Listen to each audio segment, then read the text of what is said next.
बघा आता मागं काय सांगितलं, मांडव ऋषीनं कोणाला शाप दिला, यमाला. त्याच मांडव ऋषीला त्याच सोळावरती ज्या वेळेला दिलं होतं त्यावेळेला एक स्त्रीला त्याने शाप दिलेला आहे. आणि दोघीजणी बहिणी होत्या, त्यांचं ऊसाचं पाचट होतं, इकीचं लग्न झालं तर इकीचं लग्न आलेलं नव्हतं. ही कथा कुठे, नवनाथामध्ये. आणि मग त्या मांडव ऋषीला त्या दुर्बई होती, एकीचं लग्न झालं एकीचं नाही. ती तिचं झोपडं पेटलं, माझं पेटलं तुझं नाही, तुझं पेटलं नाही पेटलं, पेटलं नाही तुझं पेटलं. मी पतिव्रत आहे. मग आता माझं लग्न झालेलं नाही. मग तू असं कर, तू उद्या कधी मंदिरापाशी जाय शंकराच्या, जो मिळेल त्याला लग्न करून घे. बघा, पूर्वीच्या मुली जसा असेल तसा नवरा करत होत्या. आज काय झालं माहिती आहे का, काय झालं, मुलींच्या शॉर्टेज झाला ना. आणि मग काय म्हणतात, मला नोकरीवाला नवरा पाहिजे, त्याला जमीन पाहिजे, त्याला बंगला पाहिजे, एकटाच पाहिजे. आणि आता काय निघालं आहे, फक्त वयाचं 2 वर्षाच्या वर जास्त वयाचा नको आहे. आता बघा, त्याला नोकरी करायची आणि त्याला शिक्षण करायचं आहे. आणि मग शिक्षण करता करता काय तू झाला लगेच नोकरी लागेल का, शिक्षण करायला झालं शाळेत घाल का. तो ज्यावेळेस 6 वर्षाचा होईल तेव्हा शाळेत घातलं जातं. मग त्याला ग्रॅज्युएट व्हायचे, नोकरी लागायची, मग त्याचं वय होणारच आहे ना. मग हा जास्त वयचा नको आहे. म्हणजे हा सगळा परिणाम काय आहे, शॉर्टेज झाल्यामुळं करू राहिल्यात.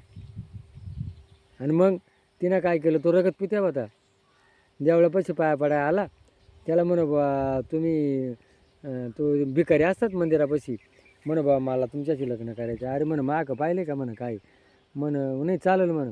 तिनं त्याला घरी पाठीत घातलं, घरी नेलं, आंघोळ घातली, साबण लावायची, मजुरी करून त्याला जेवण घालायची. आजही काही बाया आहेत, मजुरी करतात, कष्ट करतात, सर्व्हिस करतात, नवऱ्याला जेवण खावण कपडे, पण तो आयता इंजन करतो.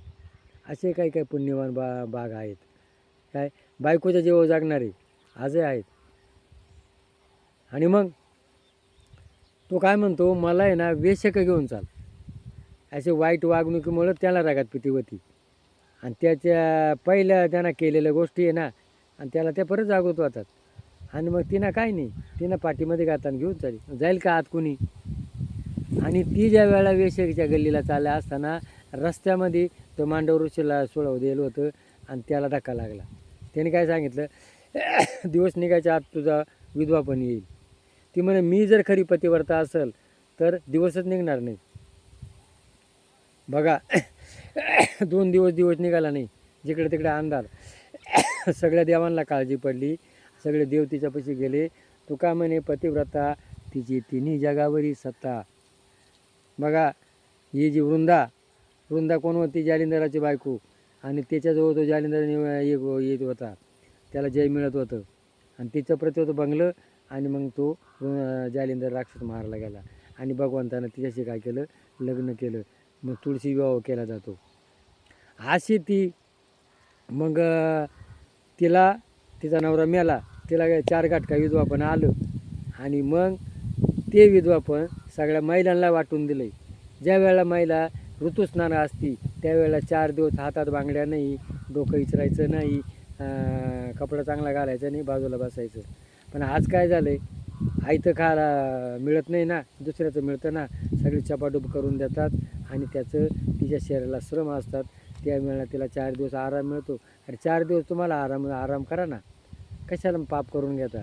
आणि त्यावेळेला जे जन्माला येईल पर्याय ना, ते तमगुणी रागीट आणि अशी नीचवृत्ती जन्माला येते. म्हणून 4 दिवस आराम करा, विश्रांती घ्या. आणि मग असा जो शाप आहे मांडव ऋषीचा, एक विदुराला दिला आणि एक हा सगळ्या महिलांना बघावं लागतं, असा तो मांडव ऋषी. आणि मग आपण आपलं जे कर्म करतो, आपण कर्म कसं करा, चांगलं करा.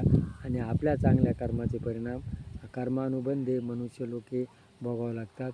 म्हणून तुका सत्य कर्मा सहाय्य व्हावी, घातलिया भय नरका जाय.